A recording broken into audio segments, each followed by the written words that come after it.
My name is Patricia, and I work at Callpage as a product manager.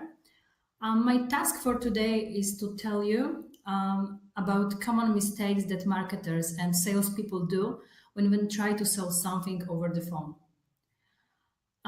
It's from my experience. It's important to know what mistakes we all do. I won't analyze your sales scripts. I give a general overview. If you have any questions, you can ask them after I finish. If somebody has an interesting advice for all of us, I will be glad to hear it. So I've decided to put together 13 rules how not to sell over the phone. If you do these mistakes, you have no chance to sell. I will describe these rules in detail. I will describe the mistake, tell why people do such a mistake, tell you how to avoid this mistake. Main areas, problems described: how we speak, what we speak, how we think. What you need to remember: there is no perfect phone call. We all make mistakes. So we should pay attention to both positive things, what we do right, and negative, what we need to improve. Okay, so let's start. This is the worst salesman ever, and what to do to become one. First rule: speak with a monotone voice. It's boring and unconvincing. If you say, "I'm glad to hear you," with a monotone voice, you are not convincing. Why does this happen? Such person may be tired, ill, bored, because he's been using the same sales script for a long time. He does not like the product anymore. He may also have problems in his private life. If you're a team leader and you hear that your employee speaks with a monotone voice or seems to be bored or depressed, talk with him and figure out what's going on. If you are the one who has a problem, ask your friend, team leader, for a feedback. You should be aware if you have a problem with a monotone voice. If you have, you should work on it. Second one: speak a lot and fast. Why does it happen? A person who speaks fast may be stressed. Why? For example, because they do not know the products they sell. They read the script, they may not be well prepared, they do not like the company they work for or the product they sell. Also, many of us know the offer by heart, and that's why so many of us speak so fast. It's difficult to work on it, but it's possible, so we should work on it. If you are a team leader and one of your employees has a problem with fast speech, tell him that and try to work on it. Find out why he speaks so fast. Listen his conversations with him, prepare a plan, and remember, sales talk is not a race. Okay, summing up this part: be somewhere in the middle. Don't speak too slow, but don't speak too fast. Next one is monologue. We are salespeople, not lecturers. If we speak without a break, we have no chance to check what customer does. If he listens, eats breakfast, is he there at all? I guess that most of you have encountered such a salesperson. One of my friends told me the story from his life. Her friend from sales called a potential customer. She described him the offer extensively and in the end asked wherever he was interested. You know what the answer was? She heard snoring. The customer fell asleep during her speech.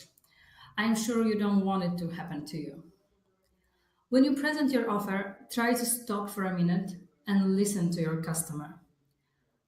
Try to find out who he or she is, what problems does she have. You will never succeed if you won't listen to the customer. Do not force the product down his throat. Customers have different needs, depend on their job, place of birth, social status. Tailor your product to your customer's needs. How to do it? Ask questions during the presentation. Next one: interrupt your customer when they are trying to tell you something. Never interrupt your customer. When they're trying to tell you something or need a moment to think, appreciate that the customer wants to tell you something, share his thoughts, describe his situation. Sometimes salespeople interrupt customers because they are afraid of their objections. Yes, We are all afraid of, well, I think I will go to another company, they have lower prices, aren't we? But we never know what the customer wants to say.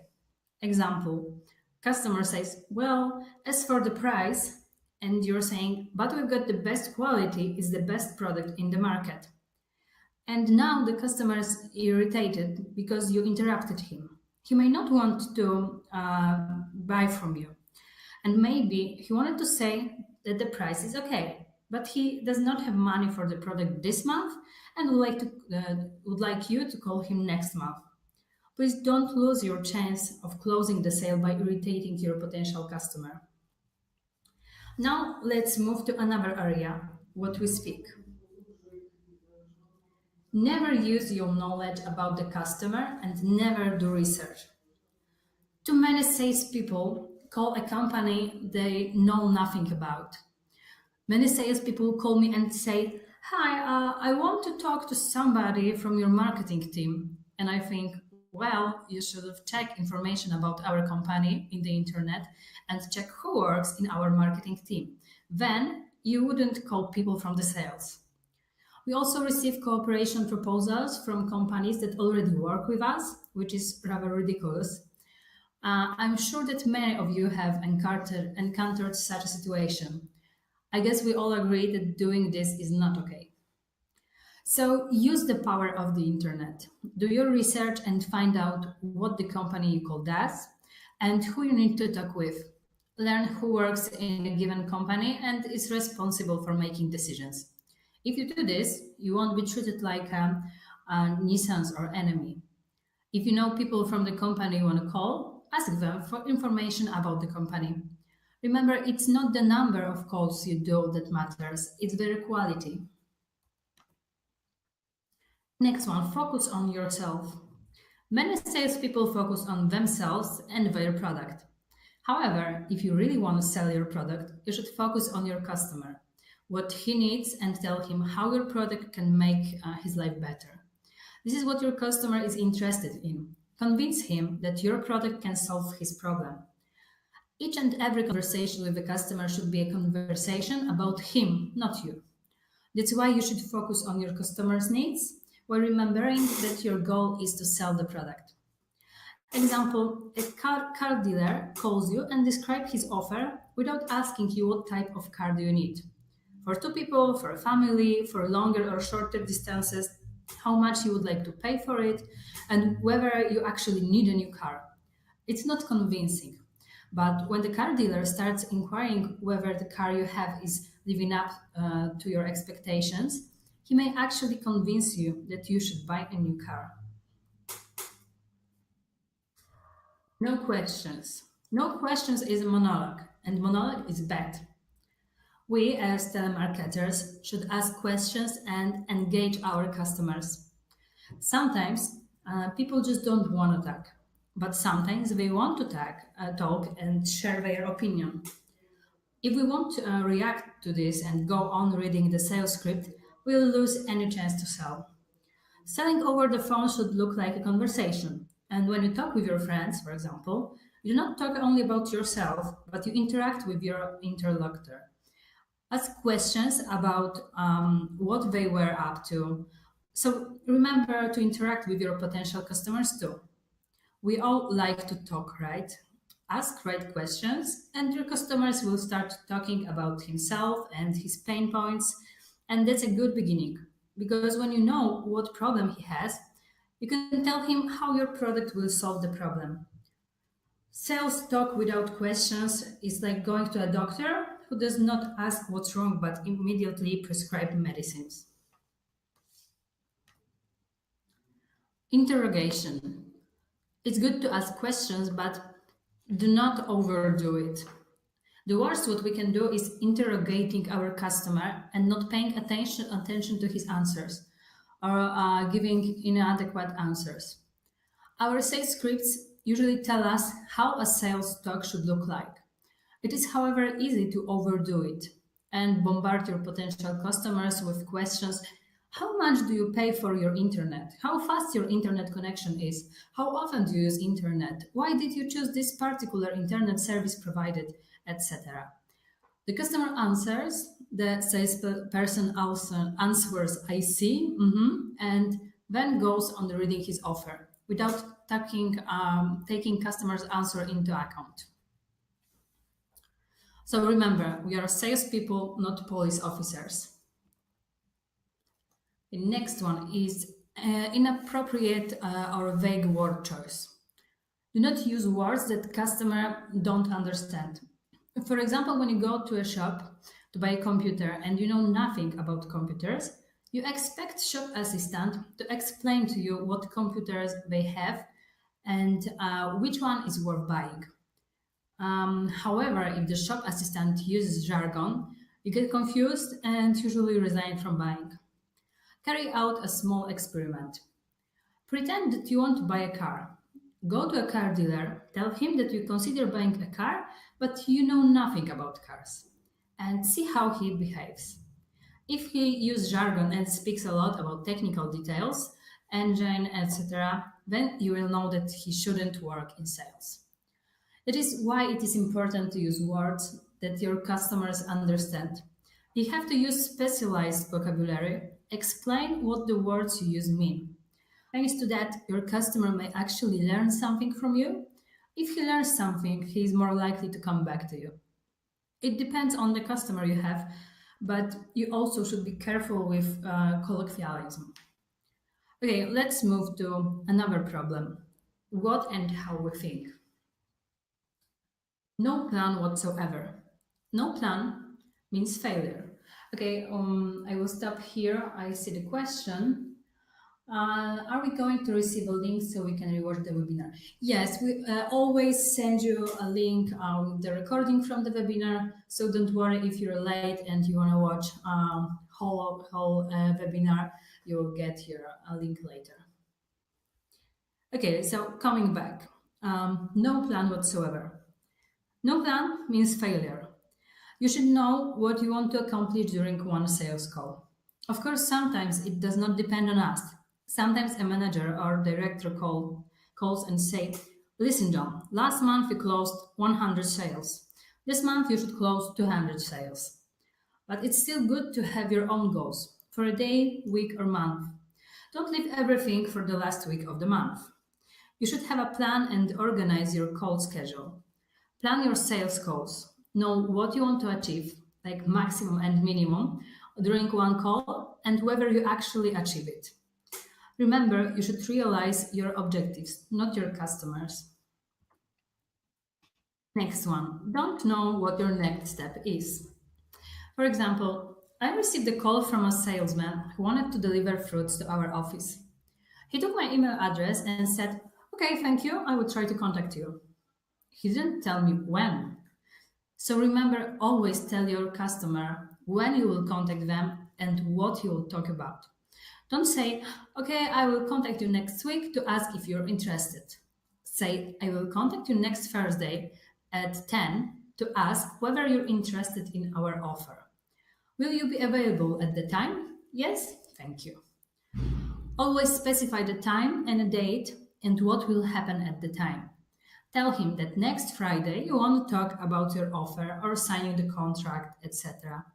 Thanks to that, your customer will know what to expect from the next conversation and he will have time to prepare. Forget about closing the sale. Your goal is to close the sale, so don't forget about it. That's how you earn money. Ask your customers directly. Are you interested in our offer? Do you want to buy our product or service? How do you want to pay? With a credit card? Do you want us to issue an invoice? If they say they are not interested in buying, there is no point on wasting your time. And I think time is really precious for all of us, so remember about it. And the last one is force your customer to buy the product. There's nothing worse than forcing the customer to buy the product and cheating your customer. With such attitude, you will not get very far in sales. Okay, so to sum up, we need to be aware of mistakes that we make.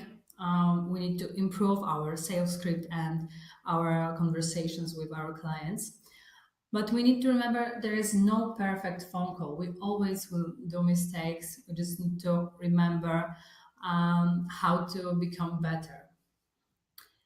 Okay, so maybe you know, or maybe not, but there's a lot of tools that can help you with being a better salesperson. One of them is our tool. I will tell you like really shortly how it works. This is the Callpage widget. You can install it on your website. Then it will appear as a phone icon, and when you click on it, you'll see the pop-up window, which will ask your customer, would you like to receive a free callback in 28 seconds? When he order this call, our system is calling your managers. It's counting the time for the customer, and then when your manager answers the phone, he is connected to your customer. So for your managers, is only answering calls, and your customer thinks that you're calling him back in less than 28 seconds. Here you can see some examples of our widget on few websites. As you can see, you can change colors, you can change language of the widget, you can even put like a picture so it will looks better on your website. And what you will gain with our app. For sure, more calls. We are working on a traffic which already exists on your website without spending additional money for the advertising. So you'll get from 40 to 125% of calls per month. You'll increase the loyalty of your customer because you're asking him if he would like to receive a call from you. So I think it's really convincing for the client, and it looks really good that you're calling him back, not he's calling you. And it all happens in less than 28 seconds. And of course, you have all the calls recorded, so you can listen to your conversation later. You can see what you can improve, what mistakes are doing, and you have all the stats that could be useful for your company. Okay, so I think that's the time for questions. First one, how do you convince a customer who has been called a few times already? When we are calling customer like second time or third time, we are trying to show him what we've changed, what we've accomplished, why we are better now than before. If he said no before, he had a reason. So we should always ask for a reason why it happened. If he said, okay, so it's too expensive for me, we are calling this customer when we have like a discount. If he said that he doesn't have a lot of traffic on his website right now, we are calling them when he has more traffic and he can use it to get more calls. So we shouldn't be calling customers like all the time because they said no, so we should call again. Call them when you have some reason, when you can offer them something they really need. Are there any big brands working with your technology? And is it easy to integrate with, for instance, WordPress? Yes, on WordPress is really easy because you're choosing the ready plugin from the list and you're just putting our code. About big brands. In Poland, because we are based in Poland, we are working with, for example, Orange, which is like telecommunication brand. We are working with banks like or internet providers. So yeah, we are well known in Poland, and now we are going globally, and we have some big branches right now, but I don't think we're like worldwide. Maybe in some countries we have companies that you could know. So later you can send me an email and ask for examples of big companies outside of Poland. So I will send you a few. And where will the call recordings be saved? Call recordings are saved on our servers. We have servers on Amazon, and you have access to the panel when you can always listen to them. It's really easy because you have like this call section when you can see every call which was ordered and done in the system, and you're just clicking play the recording. You can also download them to your computer, so you can have it like, for example, to the new employees. Okay, do you have any more questions?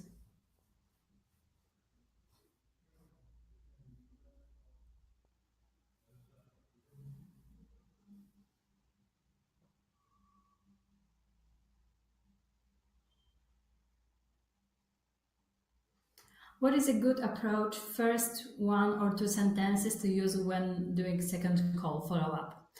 Okay, so I think from my experience, always say your name. So I'm always saying, "Hello, this is Patricia from Callpage," and then I'm asking if they have time to talk right now. Because if they're really busy and you're like, "Okay, so we had scheduled call for today," and they are during the meeting, they can be rude and tell, I cannot talk right now, and disconnect, and it's done because they will remember that you didn't even ask if they can talk. So first, say your name. Second, ask if it's a good time for a talk. And then I'm always trying to connect this conversation to the last one. So I'm trying to remind them, okay, so we talked like 1 week ago, and we agreed that I will call you today to talk about this and this. Because sometimes they get a lot of people from a lot of calls from different people, and when you say just your name and they are really busy right now thinking about something else, they will not remember who are they talking to. So they can just tell you, okay, okay, and then disconnect and decide that it's not something they're interested in, because they don't really remember who are you and what do you want from them. So to sum up, your name, if they can talk right now, and connect this to the last call so we know what's going on. How can we keep the sales call more engaging? As I said, ask questions. And it's really important not to ask questions like, um, do you like our product? Ask open questions. What do you like about our product? Then this customer is like, and he's trying, and you have a lot of possibilities to catch what he needs. And then in the next conversation, you can tell, okay, so during the last conversation, you said you need this and you want this. And this customer is like really happy because, oh, he remembers me. He knows what I need. This is the I can trust because he knows who I am and what I need. So always try to, when you finish the call with your customer, I'm sure that you use like CRM system or something like this. When I'm saving my call after the talk, I'm putting something not about what we agreed on the product, but something what he said, what could be important. For example, when someone is telling that he's sick, and next call, I'm asking, do you feel better right now? How are you? So try to connect those calls and ask a lot of questions to the customer. Do you have some good phrases? Um, I don't have like ready phrases. It depends on who am I talking to. During the first conversation, I'm always trying to feel this customer to see if it's like really cool guy that I can joke with, or it's like really important person from the big company, and you need to be like really stiff and watch what you're saying. So you should always adjust to the customer and don't use those good phrases. Just be yourself, but yourself that the customer would like to see, if this is a good way to say this.